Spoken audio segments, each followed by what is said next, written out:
স্বাগত জানাচ্ছি আপনাকে ম্যাড মেমোরিজের আরও একটা নতুন এপিসোডে। আমি জুয়েল, আশা করি আপনি ভালো আছেন।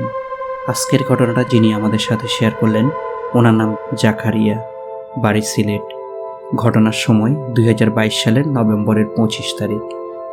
ঘটনাটা ওনার নিজের সাথে ঘটে যাওয়া একটা সত্যিকারের ঘটনা। উনি নিজে ভয়েস রেকর্ড করে পাঠিয়েছেন আমাদের কাছে। আজ শুনুন ওনার নিজের মুখেই ওনার সাথে ঘটে যাওয়া সেই ভয়ানক ঘটনা। ধন্যবাদ জানাচ্ছি জাকারিয়া ভাইকে আজকের এই ঘটনাটা ম্যাড মেমোরিজের সাথে শেয়ার করার জন্য। চাইলে আপনিও শেয়ার করুন আপনার জীবনে ঘটে যাওয়া বা আপনার শোনা যে কোনো ভয়ানক ঘটনা, আর তা পাঠান madmemories@gmail.com-এ বা ফেসবুক পেজে।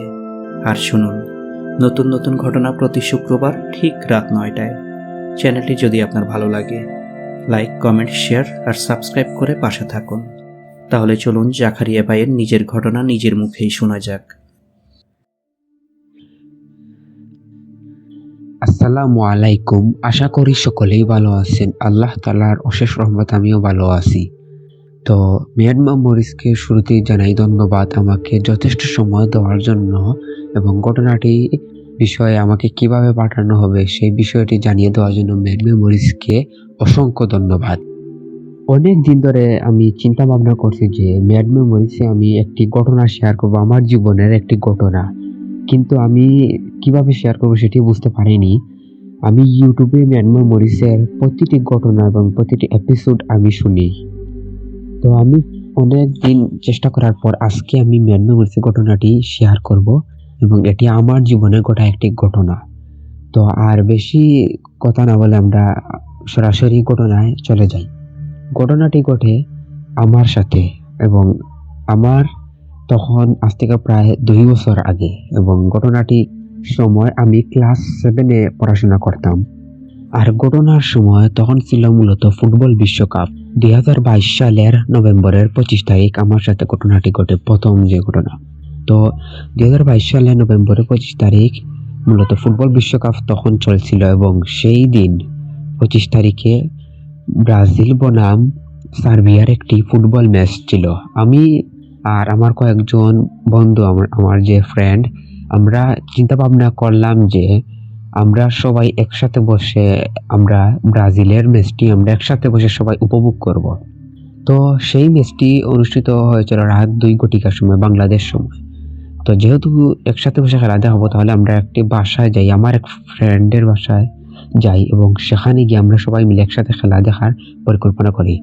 তো যেই কথা সেই কাজ, সেই দিন রাতে আমরা 2টার আগে আমরা ফ্রেন্ডের বাসায় গিয়ে পৌঁছাই এবং আমি একটু সেই বাসার আশেপাশে যে রাস্তাগুলো কিভাবে সেগুলো একটু বর্ণনা করি।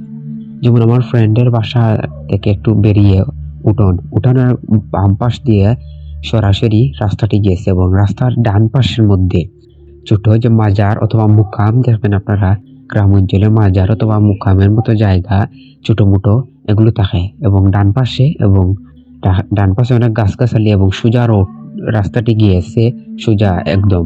এরপর আসি ঘটনায়। তো আমার বাড়িটি কিন্তু ওই রাস্তার থেকে কিন্তু আর অনেকটু দূরে এবং রাস্তা দিয়ে ভিতরের দিকে গেছে, সোজা রাস্তা না গিয়ে, এবং আমার বাড়ি কিন্তু ডান পাশে অনেক সামনে গিয়ে ভিতরের দিকে গেছে। যেহেতু আমার বাড়িটি সবার বাড়ি থেকে অনেকটু দূরে, আপনাদেরকে প্রথমেই জানিয়ে রাখি আমার বাসাটা কিন্তু অন্যদের থেকে একটু বেশি দূরে।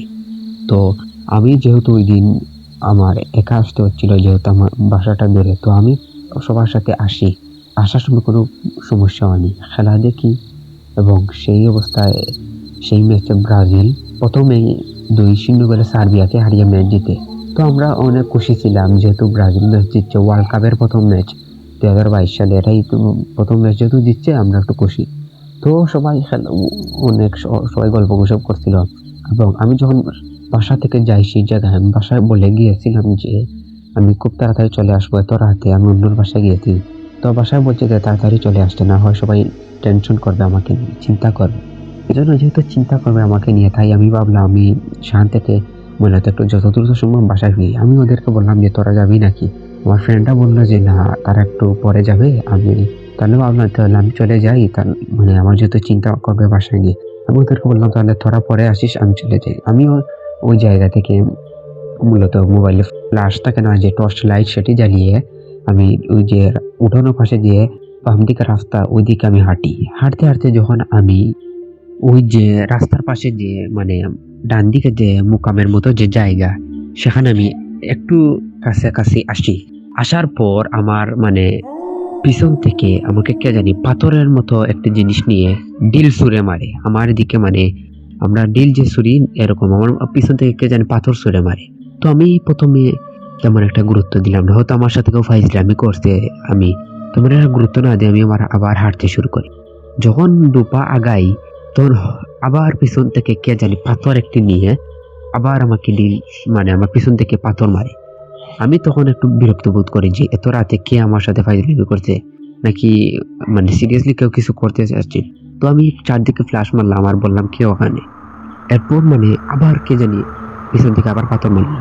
যখন তৃতীয়বার পাথর মারা শুরু করলো তখন মূলত রাস্তার পাশে যে গাছগুলি বাঁশ যারা ছিল এবং গাছগুলি নাড়াচাড়া শুরু করছে এবং কেন জানি তখন ভয়টা আরো মানে আমার লাগতেছিল। কারণ যেহেতু শীতের সময় রাত 2 ঘটিকা, কিন্তু শীতের সময় এখন ঝড় তুফানও নাই, তবে গাছগুলো যেন মনে হচ্ছিল ঝড় তুফানের মতো বাতাসের মতো নড়তেছে। আমি অনেক ভয় পাই, এত রাতে আবার ঝড় তুফান শুরু হলো, বিষয় কি?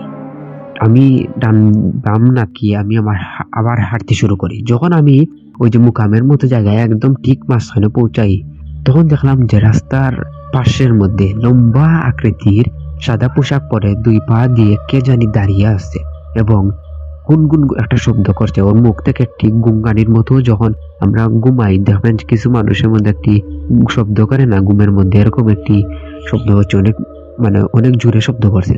আমি ভাবলাম এটা জিনিসটা কি, মানে আমি এরপর আমার মাথায় আসে প্যারানরমাল বিষয় নিয়ে, যে এত রাতে আমি একা, তাহলে তো এটা স্বাভাবিক আমি প্যারানরমাল, এবং যে জায়গাটা সেটি হচ্ছে একটি মুকামের মতো জায়গা, এখানে জিন ভূত এগুলো চলাফেরা করবে, তো আমার আরো ভয়টা বেড়ে যায়। এরপর আবার নতুন করে আরেক কাহিনী শুরু হলো। যখন মানে ওই অবয়বটি গুনগানির মতো একটি শব্দ করছিলাম, তখন আমার কানের কাছের মধ্যে একটি ফিস ফিস শব্দ আসছিল। মানে আমাকে কানের কাছে এসে জানি কে কিছু বলতে চাচ্ছে, ফিস ফিস ফিস ফিস করে শব্দ। তো তখন মানে ভয় আমাকে চতুর্দিক দিয়ে ঘিরে ফেলে। আমি তখন নিজের হাত পা পুরো অবশ হয়ে যায়, মুখ দিয়ে কথা আসছিল না, হাঁটতে পারছি না। মানে আমি তখন অসহায় মনে হচ্ছিল, তখন আর কিছুই আমার করার ছিল না, মনে হচ্ছে আমার হাত পা নড়ছিল না। ফিস ফিস শব্দ এবং উপরের মধ্যে বাঁশঝাড়ের মধ্যে বাতাস এবং সামনে ভয়াবহর মতো গুনগুন শব্দ। আমি তখনই মূলত আল্লাহকে স্মরণ করি এবং আল্লাহর নাম নিতে থাকি। যখন আমি এগুলো মানে আল্লাহর নাম নিতে, তখন আমার কিছুটা মূলত শরীরে শক্তি আসলো এবং আমি সমস্ত শক্তি দিয়ে দৌড়াতে শুরু করি। কিন্তু যখন আমি দৌড়াচ্ছিলাম তখনই সেই মানে লম্বা অবয়বটি সেই মানে কি ভয়ঙ্কর হাসিটা দিল পিছন থেকে। আমি আসছিলাম লম্বা, মানে সেটি আপনারা না দেখলে বিশ্বাস করবেন না, মনে হচ্ছে মানে কি লম্বা অবয়বটি পিছন থেকে মানে হাসি দিচ্ছিল। সেই ভয়ঙ্কর বড় গলার হাসিটা এখনো আমার মানে ভিতরে কাঁপুনি দিয়ে দেয়, আমার গায়ের লোম দাঁড়িয়ে যায়। আমি দ্রুত সেই জায়গা ত্যাগ করে আমি বাসায় চলে আসি। বাসায় এসে আমি কাউকে কিছু বলিনি, কারণ যদি আমি বলি তাহলে আমাকে কখনো বের হতে দিবে না বাসা থেকে। তো আমি ভাবলাম যে কাউকে কিছু বলার প্রয়োজন নেই, আমি হাত মুখ দিয়ে ডিরেক্ট আমি বিছানায় এসে ঘুমানোর প্রস্তুতি নিই। যখন আমি মশার টাঙ্গিয়ে বিছানায় ঘুমানোর জন্য প্রস্তুতি নেই, যখন আমি মূলত আমার ঘুমটা চলে আসে, তখন মাঝ রাত ঠিক ফজরের কিছুক্ষণ আগে আমি স্বপ্নে দেখি যে মানে আমার খাটের নিচ থেকে কে জানি মূলত হাত দিয়ে যে দরজায় নক করলে যেমন শব্দ হয়, আমার খাটের নিচ থেকে এমন শব্দ হচ্ছে। আমি স্বপ্নের মধ্যে দেখি কিছুক্ষণ পর মানে কালো আকৃতির একটি অবয়ব মানে আমার খাটের নিচ থেকে বেরিয়ে আসছে এবং বেরিয়ে এসে কি করছে, মশার তুলা দিয়ে মানে মশার ভিতরে আসতে যায়। সেই দৃশ্যটা আমি স্বপ্নে দেখি এবং যখন মশারি তুলা নিচ দিয়ে যখন ভিতরে আসতে যাচ্ছিল, তখনই আমি চিৎকার দিয়ে আমার ঘুম ভেঙে যায়। আমি চিৎকার দিই, আমার চিৎকার শুনে পাশের রুম থেকে আমার বাবা মা আসেন এবং বলেন কি হয়েছে। আমি বলি এই ঘটনা যে আমার খাটের নিচ থেকে এরকম জিনিস আসে। আমার বাবা মা ওনারা বলছিলেন যে হয়তো আমি ঘুমের মধ্যে স্বপ্ন দেখাচ্ছি, কিন্তু গাইস এটি স্বপ্ন ছিল না, এটি বাস্তব ছিল। কারণ যখন সেই অবয়বটি মূলত খাটের নিচ থেকে আসছিল, তখন মূলত মশারি যখন মানে নিচ দিয়ে আসতে যাচ্ছিল, তখন আমি ঘুম থেকে উঠে দেখি যে সেই মশারি মানে বিছানা পাশ দিয়ে মূলত যখন মশারি তুলছিল তখন দেখা যায় মশারিটা মানে একটু উঁচু করা এবং বিছানার ভিতর দিকে মশারি ঢোকানো থাকে, কারণ যদি মশা না আসার জন্য আমি এগুলো সবসময় রাখি। এবং যখন আমি কি করি ওই মশারিটা আমি চতুর্দিক দিয়ে বিছানার পাশ দিয়ে আমি কি করি মানে বিছানা তল দিয়ে রেখে দিই যাতে মশা না আসে। তো আমি এরকম প্রতিদিন করতে থাকি, কিন্তু যখন আমি মানে আমার সেই অভাবটি স্বপ্নের মধ্যে দেখি যে বিছানা তোলা দিয়ে আসতে যাচ্ছিল বিছানার ভিতরে মশারিটি, তো আমার চিৎকার ঘুম ভাঙার পর দেখি যে মানে মশারিটি তুললা কেউ ভিতরে আসতে যাচ্ছিল এরকম। তো তখনই আমার মনের মধ্যে খটকা লাগে যে এটা সত্যি ঘটনা। তো সেই দিন যাওয়ার পর পরের দিন আমি আমার বন্ধুদেরকে মানে এসব ঘটনা জানাই। আমার বন্ধুরা বলে যে আমার বাসায় এসব বিষয় জানাতে। আমি বলছি যে যদি আমি জানাই তাহলে আমার বাসার মানুষ জানলে অনেক টেনশন হবে। তো আমি আমার বাসায় কাউকে জানাইনি, আমি আমার বন্ধুদেরকে জানিয়েছি। আমার বন্ধুরা বলছে আমাকে সাবধানে থাকতে। তো এরকম ভাবে আমার বন্ধুদেরকে আমি শেয়ার করার পর প্রায় কয়েকদিন গেল, কিন্তু আমার সাথে কোনো ঘটনা মানে কোনো প্রকার সমস্যা হলো না। আমি এই বিষয়টি প্রায় ভুলেই গেছিলাম যে আমার মাথা থেকে সরে গিয়েছিল এই ঘটনা। আমি ভাবছি হয়তো বা ঘটনাটা এখানেই শেষ, কিন্তু ঘটনাটা শুরু হয়েছিল এখান থেকে। আমি শুরুতেই বলেছি যে আমরা ফ্রেন্ড বন্ধুরা আমরা কি করি যে খেলাধুলা নিয়ে সবসময় মানে আমরা খেলাধুলা পছন্দ করি। কোথাও খেলাধুলা আমরা হলে আমরা সেখানে যাই, এমনকি আমরা টিভিতে খেলাধুলা হলে আমরা দেখি। আমরা সবসময় খেলাধুলা করি আমরা সব বন্ধুরা। তো আমার এক বন্ধু একদিন আমাকে মানে আমাদেরকে বলছিল যে সে নাকি অনেক দূরে একটি জায়গায় সে একটি ক্রিকেট টুর্নামেন্টে মানে সে টুর্নামেন্ট হয় না গ্রাম অঞ্চলে এলাকায় দেখবেন মানে ওই জায়গায় জমজমাট হয় ক্রিকেট। তো সেই খেলাটি ছিল মূলত দিন রাত, সারা দেখবেন ফুটবল দিন রাত হয়, ক্রিকেটও দিন রাত হয়। খেলাটি ছিল শুধু মানে ডানলম বল যেটি এমনিতেই। তো আমরা যেহেতু দিন রাত খেলা ছিল আমরা সকাল 10 ঘটিকার সময় আমরা রওনা দিই, যেহেতু সেই জায়গায় টুর্নামেন্ট আমার বন্ধুরা রাখছিল। তো আমরা সবাই সেই জায়গায় উদ্দেশ্যে সকাল 10 ঘটিকার সময় রওনা দিই। সেখানে আমরা প্রায় 1 ঘন্টা যেতে লেগেছিল। আমরা একটি সিএনজি ভাড়া করে সেখানে গিয়েছিলাম। সিএনজিতে আমরা গিয়েছিলাম, সেই সিএনজি মূলত আমাদের একদম পরিচিত ছিল, আমাদের গ্রামেরই একজন। তো আমরা সেখানে যাই কি আমরা টুর্নামেন্টে অংশগ্রহণ করি এবং অন্যান্য টিম ছিল। তো অনেকক্ষণ মানে অনেকটি ম্যাচ খেলার পর আমাদের ম্যাচ আসে খেলার জন্য। তো আমরা প্রথম ম্যাচ আমরা জিতে যাই, আমাদের ভাগ্য ভালো ছিল, আমরা জিতে যাই এবং প্রথম রাউন্ড শেষ হতে হতে প্রায় রাত হয়ে যায়। দ্বিতীয় রাউন্ডের ম্যাচ শুরু হওয়ার পর আমাদের খেলা আসে রাত 12টায় এবং খেলাটি ছিল 6 ওভারে, যেটাকে কিনা 6 বলা হয়। 6 ওভারে খেলা ছিল। তো এটা কি আমরা রাত 12টার সময় আমাদের খেলা। তো আমরা সেখানে রাত 12টার সময় আমরা দ্বিতীয় রাউন্ডে ম্যাচ হেরে যাই। আমাদের ভাগ্য খারাপ ছিল, দ্বিতীয় রাউন্ডের জন্য ম্যাচ হেরে যাই। তো আর কি করা, যেহেতু ম্যাচ আমরা হারলাম, আমরা রাত 12টার পর আমরা কি করলাম, আমাদের সেই মূলত যিনি প্রথমে জার্সি এনজিতে আসছিলাম আমরা ওনাকে কল দিই। উনি বলছে যে ওনার গাড়ি গ্যারেজে। আমি বললাম যে রাত 12টার সময় তো এখন গাড়ি আসবে না, আপনি এক কাজ করেন কষ্ট করে গাড়ি নিয়ে আগের জায়গায় চলে আসেন। উনি বললো আচ্ছা, বলেই উনি গ্যারেজ থেকে গাড়িটা নিয়ে ডাইরেক্ট আমাদের মানে আমরা যেখানে মাঠে সেখানে চলে আসি। আসার পর আমরা কি করি, আমরা সিএনজিতে এসে আমাদের গ্রামে আসি। গ্রামে আসার পর মেইন যে রোড সেই রোডে আমরা সবাইকে নেমে যাই, কারণ একজন বাসায় যাবে তো প্রত্যেকের বাসায়। তো আমরা সিএনজির ভাড়া দিয়ে আমরা প্রত্যেকের বাসায় চলে যাচ্ছি। আমার হাতে ছিল আমার মোবাইল এবং সেটির ফ্ল্যাশ যে টর্চ লাইট জ্বালিয়ে আমি আসছিলাম। তো আমি আগেই বলেছি যে আমার বাসা অনেকটা দূরে, এজন্য কিছুটা জায়গা আমাকে একা যেতে হয়। আমি যখন মোবাইলে ফ্ল্যাশ জ্বালিয়ে আসছিলাম আমার হাতে ছিল আমার একটি ব্যাট, আমি যে ব্যাটটি নিয়ে খেলতে গিয়েছি আমার হাতে ব্যাট ছিল এবং আমি মোবাইলে ফ্ল্যাশ জ্বালিয়ে আস্তে আস্তে আমি ধীরে ধীরে হাঁটছিলাম। তো হাঁটার কিছুক্ষণ হাঁটার পর আমাদের রাস্তার পাশে একটি কবরস্থান ছিল। কবরস্থানের পাশে লম্বা একটি অবয়ব সেই আগের মতো দাঁড়িয়ে আছে, সাদা।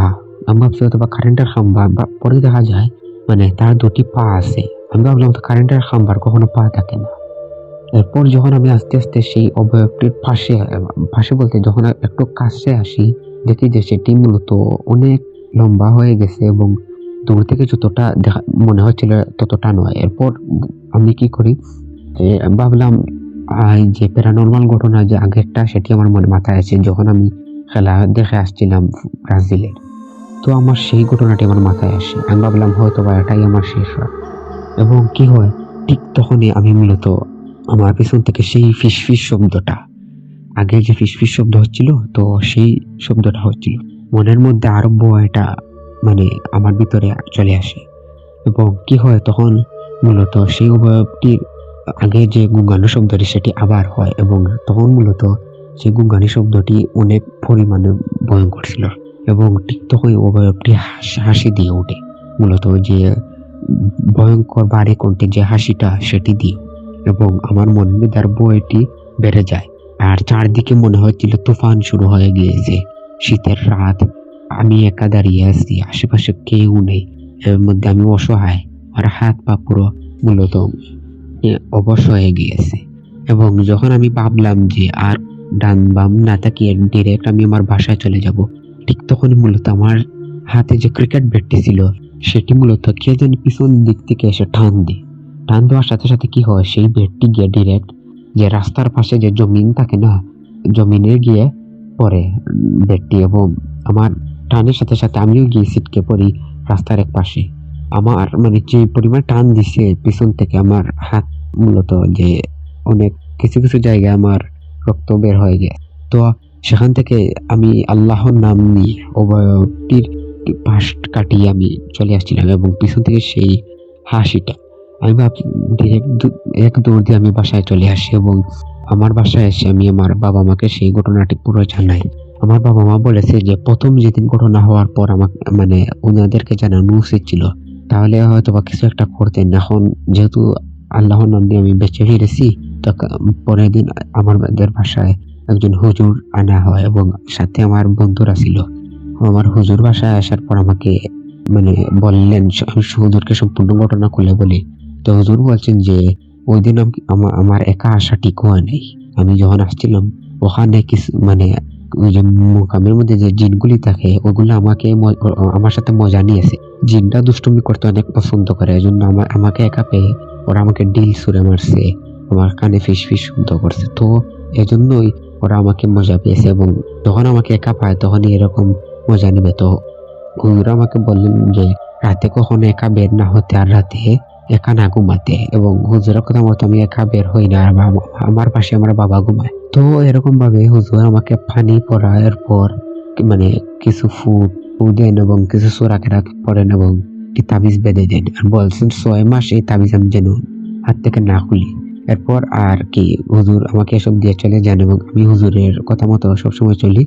আর হুজুর বলছেন রাতে একা না বের হতে, তো আমি সেটাই করি না। এরপর গিয়ে দেখি আমার পিছন দিক যে আমার ক্রিকেট ব্যাট টান দিয়েছিল সেই ব্যাটটি এখনো জমিনের যে নিচে যে জমিন থাকে না, মাঠ, সেই মাঠে পড়ে আছেন। ব্যাটটি নিয়ে বাসায় চলে আসি। এটাই ছিল মূলত আমার জীবনের গোটা একটি ঘটনা, যেটি আমি তখন ক্লাস 7-এ পড়তাম। আমার বয়স তখন ছিল মাত্র 13। মানুষের এই অল্প জীবনে অনেক কিছু ঘটে বা আরো এর চাইতে ভয়ঙ্কর ঘটে। কারো আবার সমস্যা হয় না। তো এটা সম্পূর্ণ আল্লাহর ইচ্ছা। আল্লাহ সবকিছুই করান, আল্লাহ ভালোর জন্যই করান সবকিছু। ঘটনার মধ্যে যদি ভুল ত্রুটি হয় ক্ষমার দৃষ্টিতে দেখবেন। আমি এর আগে কখনো ঘটনা পাঠাইনি বা এরকম ভাবে কোথাও পাঠাইনি, আমি কখনো বলিনি। তো সবাই ভালো থাকবেন। আর ম্যাড মেমোরিজ যিনি স্পেশাল ভাই, আপনাকে জানাই অসংখ্য ধন্যবাদ। আর আমার ঘটনাটি আপনারা অবশ্যই মানে ইউটিউবে শোনাবেন, আর ফেসবুকে মানে প্রত্যেককে শোনাবেন। আপনাকে ধন্যবাদ আমাকে সহযোগিতা করার জন্য। সবাই ভালো থাকবেন, সুস্থ থাকবেন। আল্লাহ হাফিজ। আসসালামু আলাইকুম।